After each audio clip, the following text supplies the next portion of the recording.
भोलपुर नामक गांव में एक औरत बिमला अपने पति रामू के साथ पिज्जा बेचने का काम करती थी। उन दोनों का दुकान बहुत ही अच्छा चलता था क्योंकि गांव में दूर दूर तक पिज्जा की कोई भी दुकान नहीं थी। अरे बिमला, हमारा पिज्जा तो बहुत अच्छा बिकता है क्योंकि गांव में दूर दूर तक कोई इसके बारे में जानता ही नहीं है। हाँ, आप बिल्कुल सही कह रहे हैं और इसी कारण हमारी दुकानदारी भी अच्छी हो जाती है। क्यों ना हम इसे और अच्छा बनाएं? वैसे भी गांव में कौन जानता है अच्छा पिज्ज़ा बनाना। अगर हम और अच्छा पिज्ज़ा बनाएंगे तो हमारा और मुनाफा होगा। हाँ, यह तो तुम बिल्कुल सही कह रही हो, पर इससे तो लागत ज़्यादा आएगा और पैसे कम मिलेंगे। हाँ, यह तो सही बात है। रुकिए, मैं कुछ ना कुछ तरकीब लगाती हूँ जिससे पिज्ज़ा भी अच्छा हो जाएगा और हमारी लागत भी कम होगी। अगले दिन विमला दुकान पर गई और उसने पिज्ज़ा बनाना शुरू किया। तभी वहाँ पर कमलेश नाम का एक आदमी आया और उसने बिमला से कहा, अरे भाभी जी, आज आप दुकान पर हैं? अगर आप दुकान पर हैं तो भाई साहब कहाँ हैं? नज़र नहीं आ रहे। अरे भाई साहब, उनकी थोड़ी तबीयत खराब हो गई है, इसी वजह से मैं दुकान पर आई हूँ। अच्छा, ऐसी बात है। लगता है आज बहुत पिज्ज़ा बिकेगा। क्यों नहीं भाई साहब, आज पिज्ज़ा बहुत बिकेगा क्योंकि आज मैं पिज्ज़ा बनाऊंगी जो आप लोगों को बहुत पसंद आएगा। इसके बाद विमला ने उसे एक पिज्ज़ा बनाकर दिया और उस दिन उसका पिज्ज़ा बहुत बिका, जिससे उसकी काफ़ी अच्छी आमदनी हुई।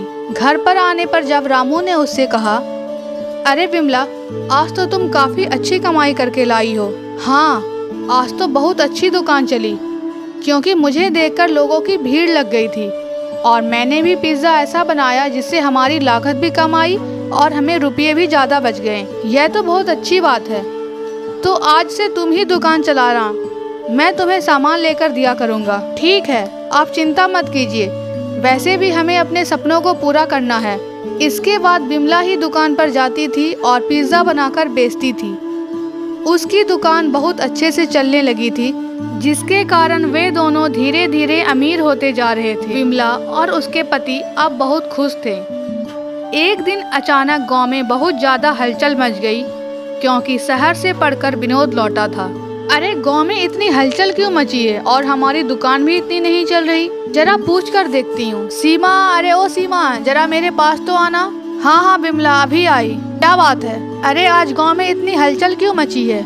कोई कलेक्टर आया है क्या जो इतना शोर मच गया? अरे कलेक्टर नहीं आया है, अपना जो घनश्याम था ना, उसका बेटा विनोद शहर से पढ़कर आया है। इसी वजह से सब उसे देखने गए हैं क्योंकि पहली बार हमारे गांव में कोई शहर से पढ़कर आया है। अरे वाह, इससे तो हमारे गांव का नाम रोशन हो गया। हाँ, तुम बिल्कुल ठीक कह रही हो।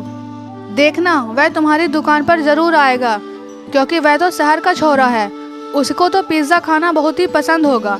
तेरा एक और ग्राहक बढ़ गया। हाँ, यह तो तू सही कह रही है। और इसके बाद सीमा वहाँ से चली गई। अरे यह क्या हो गया? गांव में एक शहर का लड़का आ गया है। अगर वह भी दुकान पर आया तो उसे पता लग जाएगा कि मैं कैसे पिज्ज़ा बना रही हूँ, जिससे मेरी सारी पोल खुल जाएगी। मुझे कुछ दिनों तक फिर से सही से पिज्ज़ा बनाना चाहिए। और यह कहकर वह अपने घर चली गई। आज उसने अपनी दुकान बहुत ही जल्दी बंद कर दी थी, जिस वजह से रामू को हैरानी हो गई। अरे क्या हुआ? आज तुम दुकान बहुत जल्दी बंद करके आ गई? सामान खत्म हो गए क्या? अरे नहीं, ऐसा कुछ नहीं हुआ है। हमारे गांव में घनश्याम का लड़का विनोद, वह शहर से पढ़कर आया है। आपको तो पता ही है कि शहरी लोग पिज्ज़ा बर्गर खाते हैं। अगर उसने मेरा पिज्ज़ा खाया तो उसे पता चल जाएगा कि हम पिज्ज़ा कैसे बनाते हैं। हाँ, यह तो तू बिल्कुल ठीक कह रही हो। चलो, कुछ ही दिनों की बात है। वैसे भी हमारे पास बहुत रुपया आ चुका है, इतने दिन में हम कुछ और कर लेते हैं। कुछ दिनों के लिए वे लोग अपनी दुकान बंद कर देते हैं। विनोद वापस शहर चला जाता है पढ़ाई करने। एक दिन अचानक बिमला की दुकान पर विनोद आया और उसने कहा, काकी एक पिज्ज़ा तो देना, मैंने सुना है बहुत अच्छा पिज्ज़ा बनाती हो। अरे विनोद, तुम यहाँ पर? तुम यहाँ कैसे? तुम तो शहर चले गए थे ना? काकी मैं तो गाँव में ही था, बस कुछ दिनों के लिए गया था, पर अब वापस आ गया हूँ। क्या आपको नहीं पता चला? नहीं, मुझे नहीं पता लगा। पर आप इतनी घबराई क्यों लग रही हैं, जैसे आपने कोई भूत देख लिया हो? नहीं, ऐसी कोई बात नहीं है बेटा। चलो, तेरे लिए मैं एक बढ़िया सा पिज्ज़ा बना देती हूँ। और यह कहकर उसने विनोद को एक पिज्ज़ा बना कर दिया। उसने पिज्ज़ा खाकर बिमला की बहुत ही तारीफ की। अब रोज विनोद उसकी दुकान पर पिज्ज़ा खाता था। लेकिन एक दिन की बात है, जब विनोद पिज्ज़ा उसकी दुकान पर खा रहा था तो उसने देखा कि उसके बगल में राजू खड़ा था। वह भी पिज्ज़ा खा रहा था, पर राजू का पिज्ज़ा और उसका पिज्ज़ा काफ़ी अलग था।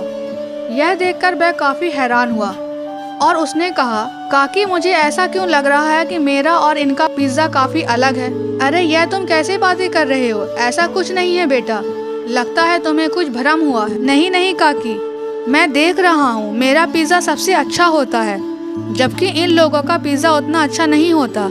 आखिर ऐसा क्या बात है?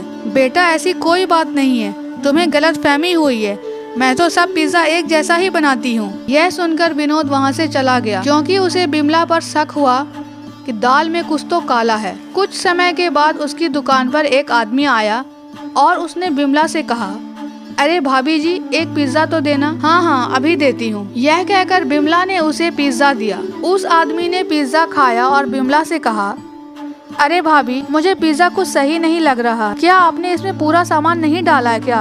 अरे ये कैसे बातें कर रहे हो, जैसे पिज्ज़ा बनता है वैसे ही तो बनाया है, पर मुझे इसमें कुछ तो गड़बड़ लग रही है।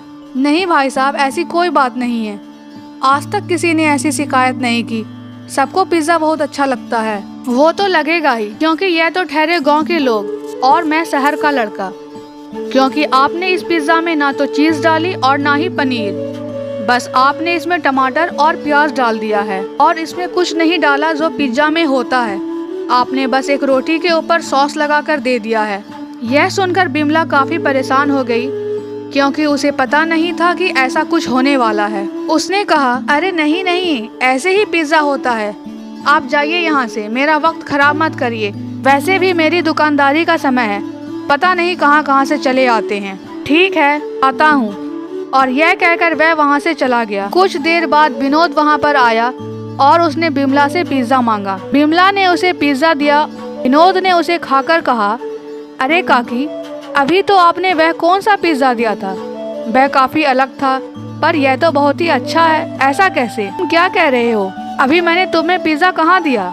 अरे अभी थोड़ी देर पहले ही तो आपने मुझे दिया था, वह तो बिल्कुल अलग था, ऐसा लग रहा था मानो रोटी ही रोटी है। यह सुनकर बिमला काफी हैरान हुई। बिमला को हैरान देखकर विनोद ने उससे कहा, हैरान मत होइए, वह आदमी कोई और नहीं बल्कि मैं ही था। मैं ही भेष बदल कर आया था, क्योंकि मुझे आपकी पिज्जा पर शक था, आप पिज्जा में कुछ गड़बड़ कर रही हैं। अपना शक दूर करने के लिए मैं भेष बदल कर आया था।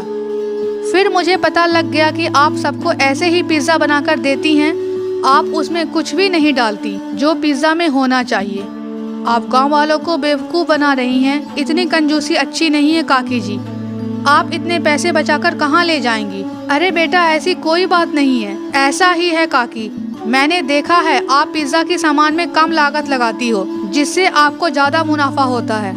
आखिर आप तो दुकानदार हैं, आप इतनी कंजूसी क्यों दिखाती हैं? यदि आप इतनी कंजूसी दिखाएंगी तो आपकी दुकान ही बंद हो जाएगी। ये ठहरे गांव वाले, इन्हें क्या पता कि पिज्जा क्या होता है। आप जैसा उन्हें देती हैं वो वैसा ही खा लेते हैं। मुझे माफ कर दो बेटा, मुझसे गलती हो गई, आगे से मैं ऐसा कुछ नहीं करूंगी।